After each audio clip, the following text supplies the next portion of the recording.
Hello guys, सब बढ़िया। तो फाइनली मैंने आपको 2 वीडियो पहले अपलोड कर दिया हूँ मॉडर्न हिस्ट्री का। तो अभी मॉडर्न हिस्ट्री का बेसिक चल रहा है और उसके बाद धीरे धीरे हम आपको फ्लो में लाएंगे, उसमें टाइम लगेगा। अभी आपको मिडाइवल हिस्ट्री से कुछ रिलेट कर रहे हैं, औरंगजेब से।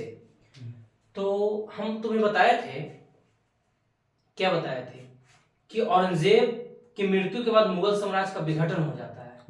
विघटन कहने का मतलब कि धीरे धीरे उत्तराधिकारी उसको अयोग्य आ जाते हैं, उतना सक्सेस नहीं रह पाता है। तो इसमें बताएंगे कि मुगल सत्ता के बाद, औरंगजेब की मृत्यु के बाद सत्ता में कौन कौन आता है, यहां से बताएंगे। और एक चीज और बताए थे कि मुगल साम्राज्य के बाद बहुत सारे ऐसे राज्य हैं स्वतंत्र हो जाते हैं। जो मुगल साम्राज्य औरंगजेब के अधीन रहता है वो स्वतंत्र हो जाता है। जैसे मुर्शिद कुली खान एग्जाम्पल दिए थे कि नीचे वजीर का पद रहता है, सामान्य प्रशासन, राजस्व प्रशासन वाला। तो स्वतंत्र राज्य कौन कौन हुआ था उसका बताएंगे। और मुगल प्रशासन के अंतर्गत जो बंगाल का नवाब भी नियुक्त हुआ था ये बताएंगे। यहां तक समझ गए हो ना। तो चलिए बताते हैं कि जब देखो, जब औरंगजेब रहता है, ये भी शॉर्ट लिख रहे हैं, तो औरंगजेब के नीचे बहुत सारे काम करते हैं। उत्तराधिकार नियुक्त करता है अलग अलग स्टेट में, जैसे बंगाल में मुर्शिद कुली खान को नियुक्त करता है। फिर उसके बाद सुजाउद्दीन आता है। तो देखो अब बताते हैं मुगल प्रशासन के अंतर्गत जो नीचे काम करता है बंगाल में किसको किसको नियुक्त करता है। तो यहाँ सीक्वेंस से बताएंगे, इसको याद कर लेना, ये पूछ सकता है। सॉरी। तो मुर्शिद कुली खान पहला बंगाल का नवाब बनता है। तब याद करना कौन बनता है, मुर्शिद कुली खान। नहीं, सबसे पहले यहां से नहीं, तुमको हम बताते हैं। सबसे पहले बताते हैं कि औरंगजेब के बाद सत्ता में जो मुगल शासक आता है, मुगल शासक औरंगजेब रहता है। तुम्हारा बाबर से लिंक किए थे कि बाबर, हुमायूं, अकबर, जहांगीर, शाहजहां, औरंगजेब।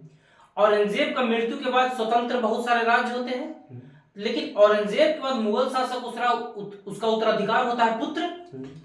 तो उसका नाम रहता है बहादुर शाह, जो कि 1707 से लेकर 1712 तक रहता है।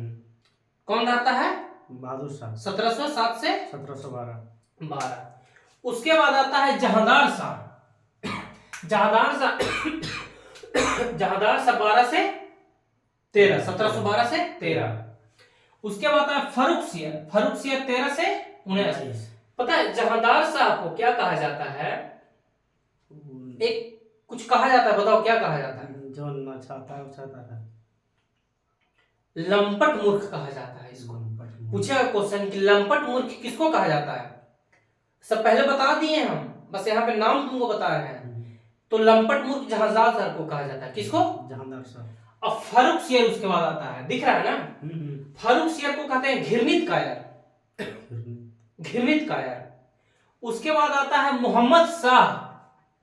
मोहम्मद शाह जो है तुम्हारा इसी के समय में ईरान का जो नादिर शाह रहता है वो आक्रमण करता है, बताएंगे हम, कल बताएंगे। उसके बाद क्या आया, मोहम्मद शाह। उसके बाद अहमद शाह। उसके बाद आलमगीर द्वितीय। अब एक बहुत अच्छा बात है कि जो प्लासी का युद्ध होता है, तुमसे पूछ लेगा कि प्लासी का युद्ध कब होता है, बताओ। 1757 में प्लासी का युद्ध होता है।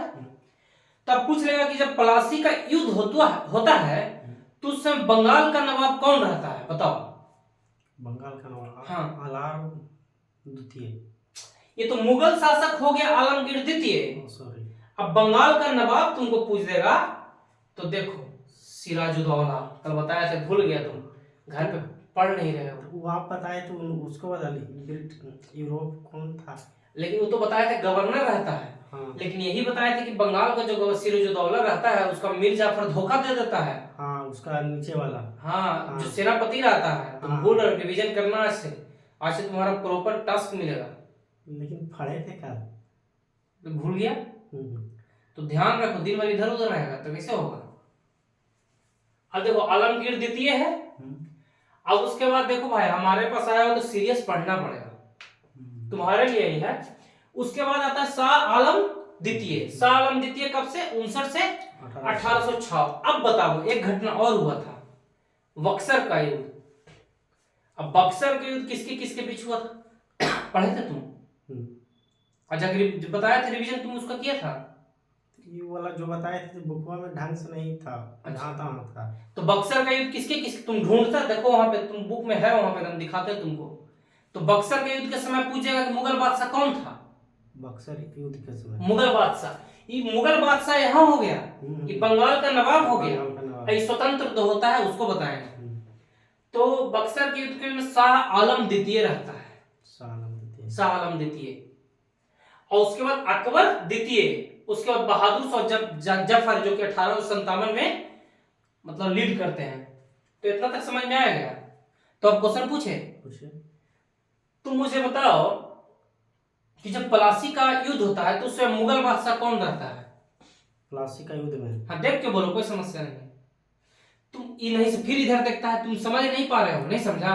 नहीं सब बताते हैं, आप प्लासी का युद्ध में पूछे नहीं, तुम समझ, पहले कंसेप्ट समझ रहा है। जब प्लासी का युद्ध होता है उस समय बंगाल का नवाब बनता है। हाँ, ये मुगल सम्राट है, ये मुगल बादशाह है, ये रहता है, ये कमजोर हो चुका है, औरंगजेब का मामला है। ये बंगाल अलग है, कलकत्ता अलग है। जैसे कि प्रधानमंत्री अगर नियुक्त करते हैं मुख्यमंत्री के एग्जाम्पल में, तो मुख्यमंत्री बिहार अलग है, प्रधानमंत्री केंद्र में हो गए, तो पावरफुल ये होता है।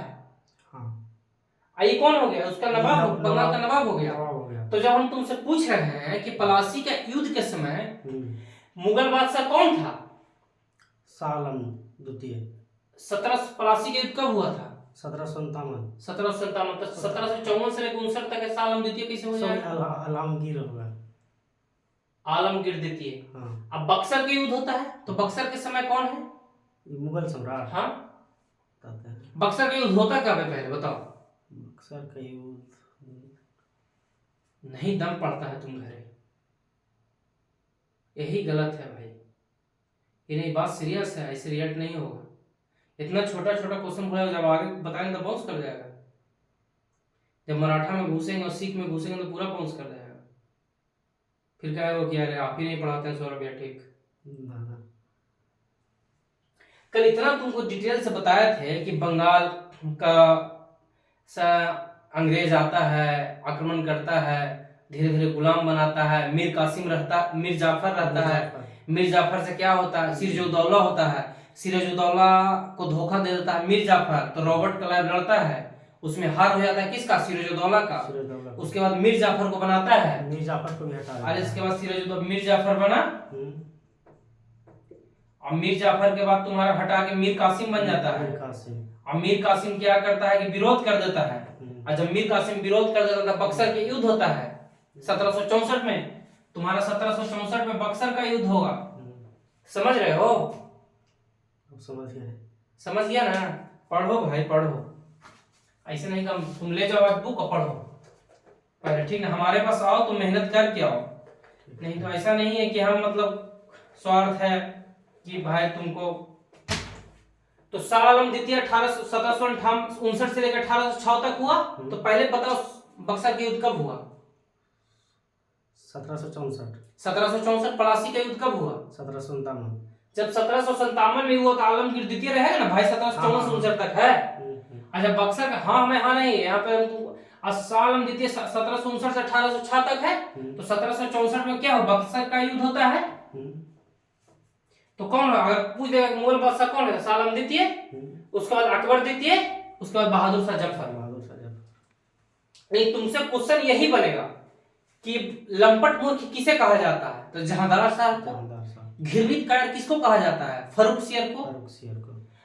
मोहम्मद शाह को रंगीला बादशाह कहा जाता था, पूरा दम युवतियों को नचाता था, तो पूरा दम मगन रहता था।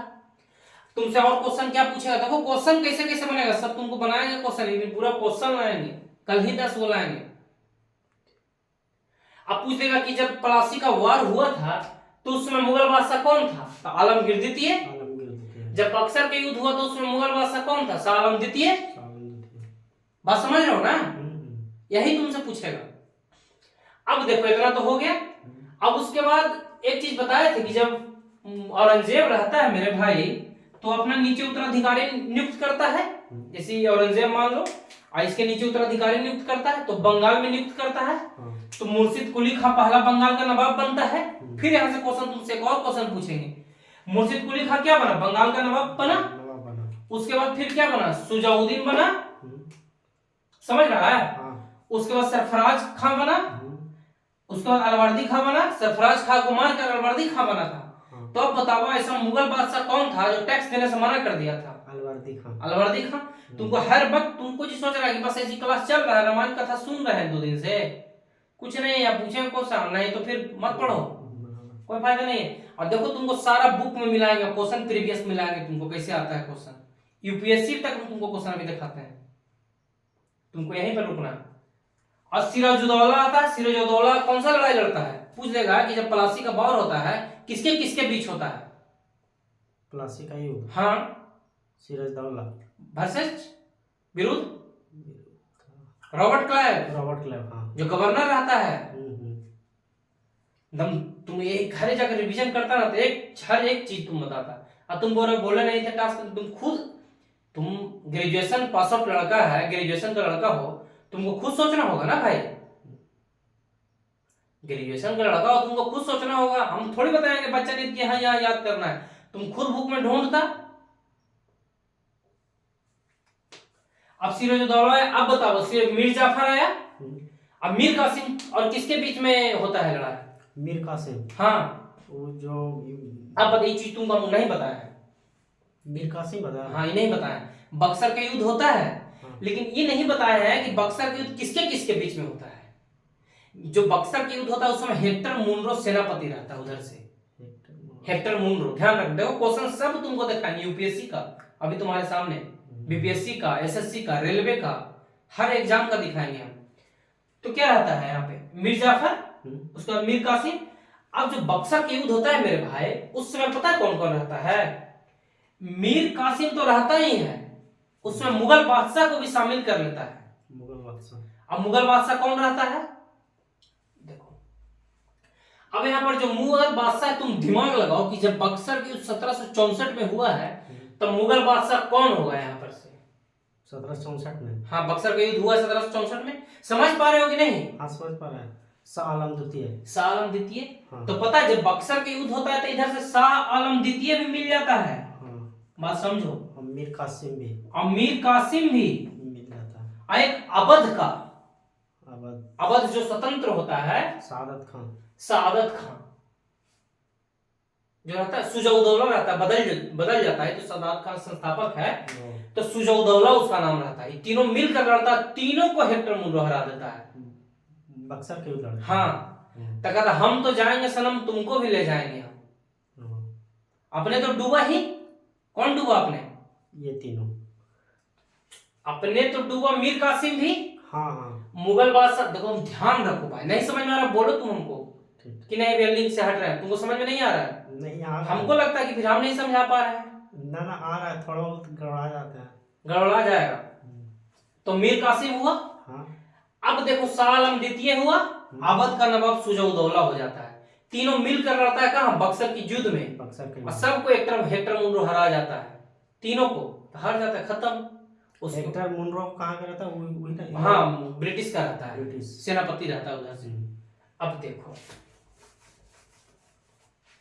अब बताया था कि स्वतंत्र औरंगजेब कमजोर होता है तो स्वतंत्र राज्य का स्थापना होता है। अब स्वतंत्र राज्य का स्थापना होता है तो अवध का स्वतंत्र राज्य का स्थापना कौन करता है? सादत खान। हैदराबाद का चिंकिलिज खान, उसको निजाम मुल्क भी बोलते हैं, सब बुक में रहेगा। रुहेलखंड का वीर दाऊद एवं अली मोहम्मद खान नाम रहता है इसका। बंगाल का मुर्शिद कुली खान। बताओ मुर्शिद कुली खान ऐसा पहला नवाब, मतलब नवाब, पहला बंगाल का नवाब बनता है जो कि मुगल को टैक्स देते रहता है। कर्नाटक का सादतुल्ला खान, भरतपुर का चूरा एवं बदन सिंह। अब समझ में आ गया? क्वेश्चन बताओ, प्लासी का वार कब हुआ? प्लासी का हाँ 1757। बक्सर का युद्ध कब हुआ? 1764। प्लासी का वार किसके किसके बीच में हुआ? प्लासी का वार, स्टोरी लिंक करो। तुम रट रहा है, का है रटना नहीं है तुमको, याद कर। मीर जाफर था ना, है? मीर जाफर विरुद्ध रॉबर्ट क्लाइव हुआ था। Robert Clive. और जो बक्सर का युद्ध था 1757 में प्लासी का हुआ। और मीर जाफर के बाद मीर कासिम को बनाया और मीर कासिम विरोध कर दिया। और जब मीर कासिम विरोध कर देता है तो 1764 में जो है कौन बनता? फिर तीनों मिलकर लड़ता है। तीनों मिलकर। शाह आलम द्वितीय, हाँ। तुम्हारा अवध से सुजाउद्दीन लड़ता है, इधर से मीर कासिम, मीर तीनों को कासिम। हरा देता है कौन? हेक्टर मुंडो। हेक्टर मुंडो। इतना समझ में आ गया? हम्म। बस यही कहानी है।